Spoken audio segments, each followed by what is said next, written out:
If anyone ever complains about the songs in Magical Mystery Cure to me ever again, I will fight you on the side of the street. This is the big one. People hate A Pal for Gary, and people hate The Splinter, but none of them come close to how hated Atlantis Squarepantis is. It has topped more worst of lists than any other episode of SpongeBob. Think of that. Think of what I've reviewed so far. Yeah, people hate this episode more than any of those. Why is that? Well, for starters, Atlantis Squarepantis did to my ears what the Splinter did to my eyes. But let's go deeper into why this is such a terrible piece of crap. It starts with SpongeBob blowing bubbles. Patrick tries to take a picture of them, but they keep popping before he gets the opportunity. Patrick blames the camera.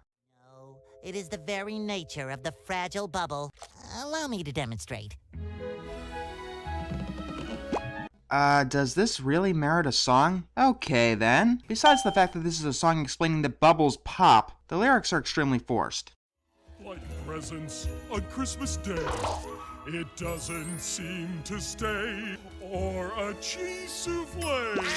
Keep in mind that this is the first song of the episode. This is them putting their best foot forward.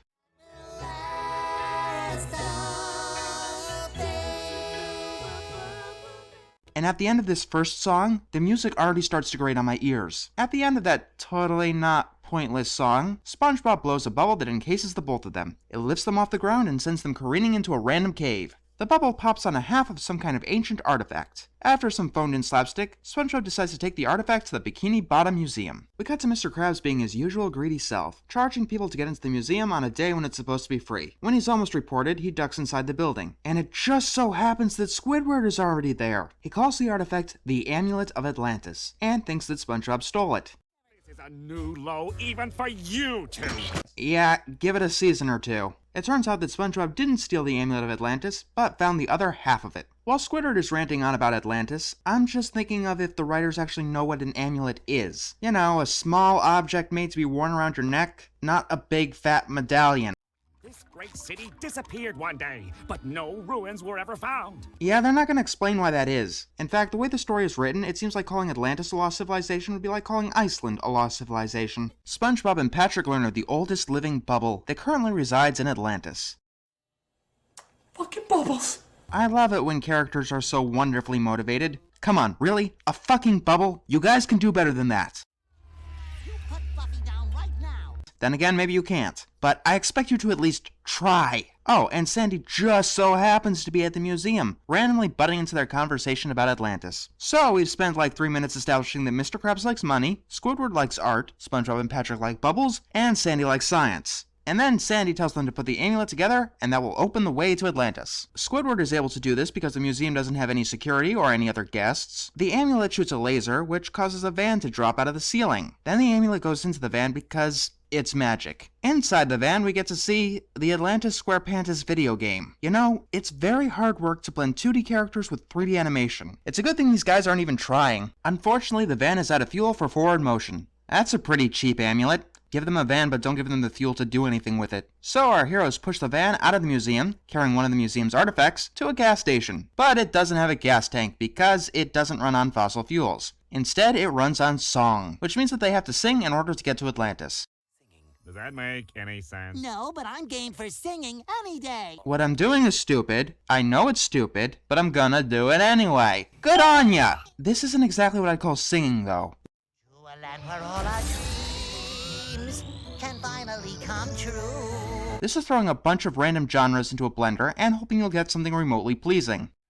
Make money, more than you could spend, with 5s and 10s and 50s, and I'll want to be your friend. The lyrics, once again, are abysmal. With all their advanced science and my painfully enlarged mind, I bet we can figure out how to make wondrous things, like melons with edible rinds. And it tells us what this episode already established, and what the show itself already established in previous episodes. The only thing of substance that this song manages to do is shoehorn plankton into the plot. Eventually the van realizes that they can't hold a note to save their life, and crashes them down into Atlantis. So this lost civilization was only a quick flight over yonder. Good to know. My car keys are more lost than this lost civilization. They come to a bell that tells them to ring for the king. And after some pointless fanfare, we get this pile of blue snot mucus. And some more phoned-in slapstick. This is the Lord Royal Highness, and he is voiced by David Bowie. Hey, go back to cinematic excrement. I will use my own jokes, thank you. Anyway, this Lord Royal Highness decides to give these complete strangers a tour of his city. Then we cut to Plankton, who wants to get to Atlantean weaponry, and he escapes from an exhaust pipe. Question, writers, what kind of exhaust does Song create? If I'd only known when I woke up today, I'd have stopped at me tailors along the way. Oh yeah, thanks for reminding me. Blood. Lord Royal Highness shows Mr. Krabs the treasury. I would say that the lyrics are forced, but it's more like they're struggling in desperation. Hey, look at all this money. I hope me heart can take it. We're I'm all right, sonny. At a certain point, they start using different styles. I've seen the behind the scenes for Atlantis Squarepantis, and this is what they're proud of. You know, in this case figuring out what the fuck Adobe Flash is. I'm not against a show using a different art style than what they normally do, but they've got to have a reason for it, beyond substituting style for substance. As for the actual song, let's not kid ourselves. They put together some crap telling us what we already know because they couldn't use the song that they wanted to use.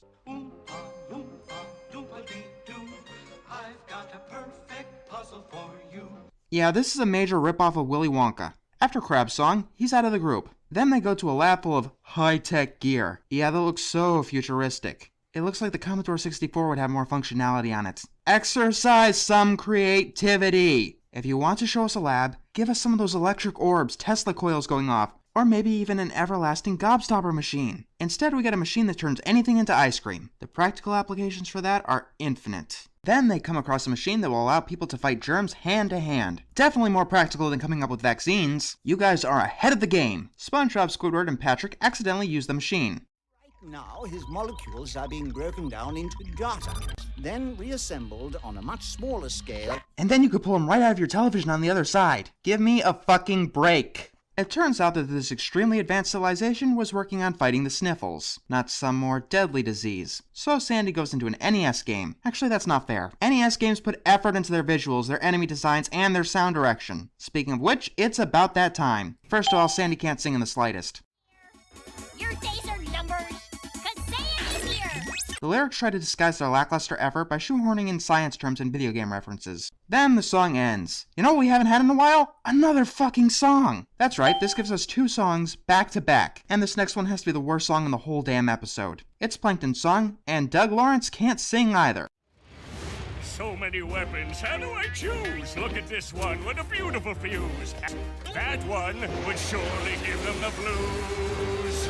And this one here matches my shoes. Not only are the lyrics bad and forced, it seems like it needs to stick to an AA rhyme scheme. Sometimes. Back to what laughably could be called the story. Squidward wants to see some actual Atlantean culture. Trust me, buddy, no you don't. Gentlemen, what is art? The most stupid question I've ever heard in my life. Art is what happens when you learn to dream.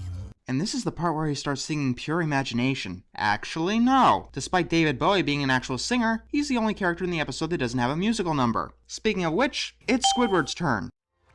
The creativity, the artistry. Yeah, creativity and artistry from other actually talented people. They're just putting Squidward into famous paintings haphazardly. Plankton's song may be the worst, but this song is just stretching itself way too hard. Take it from an undersea Renaissance man. I'd even look great on the side of your van. The wind instruments in the background sound incredibly tired. It almost feels like a damn lullaby. After 20 goddamn minutes, we're finally going to see that godforsaken bubble, but not without a little bit more build-up, or a half-assed attempt at it. Apparently this bubble was brought on foot, millions of light years, through space, to their new civilization because I don't fucking know. That's the most stupid thing that I've ever heard. And I just fucking watched Tentaclino. How do you accomplish that? The same way they accomplished making this episode even more stupid. So I'm just going to leave you two friendly strangers alone with our most ancient and fragile Atlantean relic. I don't know what could possibly... Oh, who gives a crap? They try to take a picture of the bubble, and after they do, it pops. That's funny. Back at the beginning, the bubbles were popping before the camera went off. If they can't get the big details down, why am I expecting them to get the small ones? We cut to the others eating SpaghettiOs. Alright then. I've learned more about painting in a few hours here than I did in 4 years of community college. Oh, so it's like the internet. SpongeBob and Patrick come in noticeably shaken. They want to leave, and when questioned, Patrick spills the beans. Ha ha ha! If there's one thing we Atlanteans enjoy, it's a healthy dose of dark humor. Yeah, that cements it. Zeus Service is the king of Atlantis, but it turns out that they didn't destroy the bubble, and the Lord Royal Highness reveals the real one, which Patrick pauses the camera. You know, if I didn't like the show even the slightest bit, I would call that totally pointless. Oh wait, I don't! That was the most fucking pointless thing that I've ever seen in my life! And then we get to the climax. Sandy does all the fighting using everyone as props against totally incompetent guards with useless weapons. And now Spongebob, Patrick, and Mr. Krabs can hold their own right. Then they're stopped by Plankton, who has a huge tank that ends up shooting ice cream. Yeah, that's not insulting at all. Do you know what I find funny? They give this away in the commercials, but they don't tell us that it's a musical. Who gives away the climax of an episode, but not the fact that it's a musical? Why, you've become an alicorn. I didn't even know that was possible. Point taken. Plankton ends up becoming the Atlanteans' new national treasure. Wow, you guys get over something you figured out how to carry billions of light years on foot through the void of space somehow pretty damn easy. The group gets chewed onto the bus, the amulet gets thrown away, and we end on a good contender for the worst song of the episode. And that was Atlantis Squarepantis, a ratings trap that barely had any plot. The first one of them anyway. Yeah, considering SpongeBob You're Fired, they're still doing shit like this. Anytime that the story didn't take a break to throw us into a song, it was stealing from Willy Wonka. And the songs themselves? They're horrible, rancid, and juvenile. Say what you want about Behold Twilight Sparkle. At least it sounds nice. Especially compared to the schlock that these 4 assholes shoveled down our throats. Say what you want about Magical Mystery Cure, but at least it told its own story. It was at least trying, and didn't rely on stupid visual gimmicks that didn't require any real effort. Speaking of that, one writer, guys. One writer. I'm the mysterious Mr. Enter, and I'm out.